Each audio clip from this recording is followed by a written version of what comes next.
रात के अंधेरे में प्रधानमंत्री आवास पर हाई लेवल मीटिंग होती है। सेना के बड़े बड़े अफसर, रक्षा मंत्री, एनएसए सब एक साथ तगड़ा प्लान तैयार करते हैं। जब से पहलगांव में हमला हुआ, नरेंद्र मोदी लगातार पाकिस्तान पर चोट करने की हर मुमकिन कोशिश कर रहे हैं। अमेरिका, रूस, फ्रांस, इटली जैसे देश भी भारत के साथ इस मुहिम में खड़े दिख रहे हैं। लेकिन प्रधानमंत्री नरेंद्र मोदी के खिलाफ उनके ही देश में साजिश रची जा रही है ताकि मोदी को नीचा दिखाया जा सके।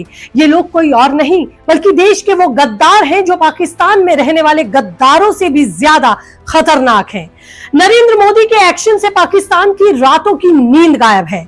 रात के 2 बजे प्रेस कॉन्फ्रेंस करके अलर्ट दिया जाता है पाकिस्तानी आवाम को। मतलब पाकिस्तान को पता है कि मोदी इस बार छोड़ने वाले नहीं, इसीलिए आधी रात को मीडिया को बुलाकर प्रेस कॉन्फ्रेंस की जाती है और पाकिस्तानियों को अलर्ट किया जाता है।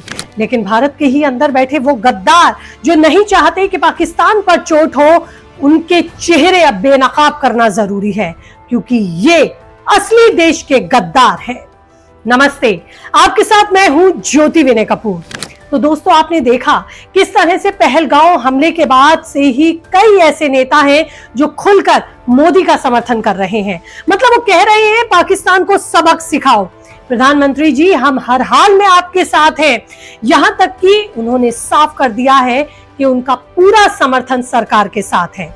सेना के साथ भी विपक्ष के नेता खड़े हैं। असदुद्दीन ओवैसी जो हमेशा नरेंद्र मोदी की नीतियों पर सवाल उठाते हैं, मोदी पर सबसे ज्यादा तीखे हमले बोलते हैं, उन्होंने भी पाकिस्तान की बोलती बंद कर दी। शायद वो पहले ऐसे विपक्षी नेता थे जिन्होंने भारत के लिए हुंकार भरी और पाकिस्तान को लताड़ा, वो भी एक मुस्लिम नेता के तौर पर।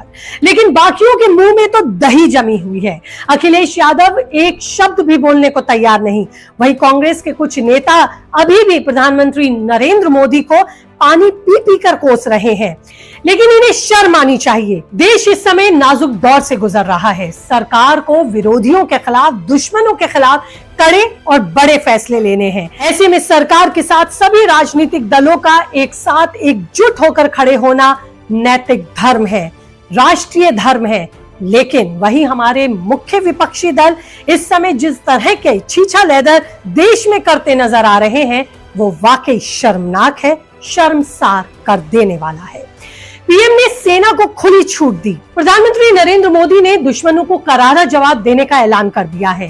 लेकिन शर्म की बात तो यह है कि इस वक्त भी विपक्ष, खासकर हमारा मुख्य विपक्षी दल कांग्रेस, गंदी राजनीति करने से बाज नहीं आ रहा है। 29 अप्रैल 2025 को प्रधानमंत्री नरेंद्र मोदी ने जब हाई लेवल मीटिंग बुलाई, रक्षा मंत्री उसमें मौजूद थे, एनएसए उसमें मौजूद थे। प्रधानमंत्री ने सेना को खुली छूट दी। सुना आपने, खुली छूट, यानी आतंकियों और उनके आकाओं को खत्म करने के लिए सेना जो चाहे, जब चाहे, जहां चाहे कार्रवाई करे। प्रधानमंत्री के ये शब्द थे, आतंकवाद को कुचलना हमारा संकल्प है, मेरी सेना हर चुनौती के लिए तैयार है। दोस्तों, ये भारत की ताकत है और ये अब राजनीतिक विपक्षी दलों को भी समझना होगा कि इस वक्त देश के लिए क्या जरूरी है। राफेल, ब्रह्मोस, आईएनएस विक्रांत और हमारी सेना का जोश पाकिस्तान को उसकी हैसियत दिखाने के लिए काफी है। लेकिन इसके बीच कांग्रेस का रवैया तो देखिए। जब देश युद्ध जैसी स्थितियों का सामना करने के लिए तैयार हो रहा है, तब ये विपक्षी दल क्या कर रहे हैं। पहलगांव हमले के बाद कांग्रेस ने सोशल मीडिया पर एक पोस्ट शेयर किया जिसमें प्रधानमंत्री की ऐसी गलत तस्वीर दिखाई गई जो कि एक गलत संदेश देने वाली थी। जब पूरा देश गुस्से में जल रहा है, तब आप प्रधानमंत्री पर तंज कस रहे हैं। हालांकि चौतरफा आलोचना के बाद कांग्रेस को यह पोस्ट हटाना पड़ा, लेकिन नुकसान तो हो चुका था। कांग्रेस नेता सैफुद्दीन सोज ने तो हद कर दी। उन्होंने कहा कि अगर पाकिस्तान कहता है कि उसका हमले में हाथ नहीं, तो हमें मान लेना चाहिए।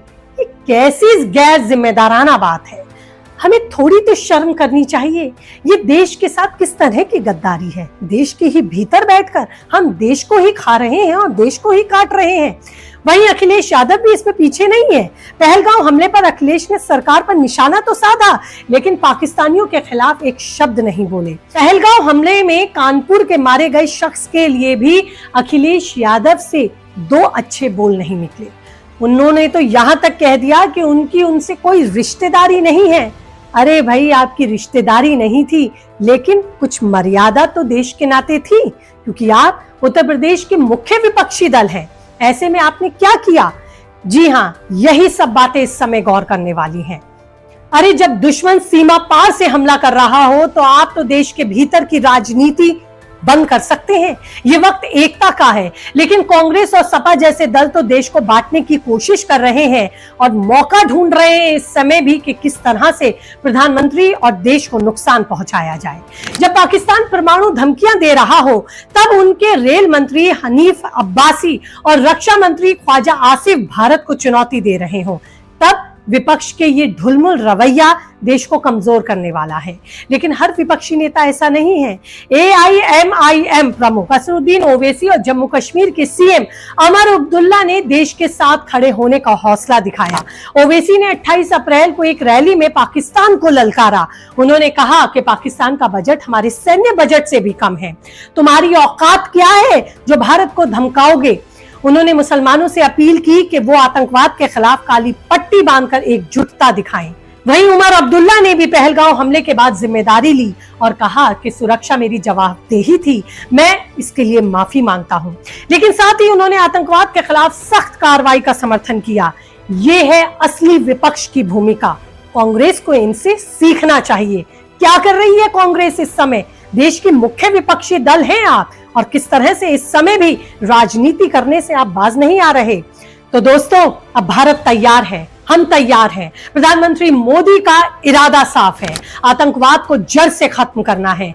2016 की सर्जिकल स्ट्राइक, 2019 की बालाकोट एयर स्ट्राइक, भारत ने पहले भी पाकिस्तान को मुंहतोड़ जवाब दिया, लेकिन अब 2025 में फिर वक्त आ गया है और अब जरूरत है एकजुट होकर पाकिस्तान को न सिर्फ जवाब देने की बल्कि सबक सिखाने की, जिसके लिए सरकार हर संभव कार्रवाई के लिए तैयार है।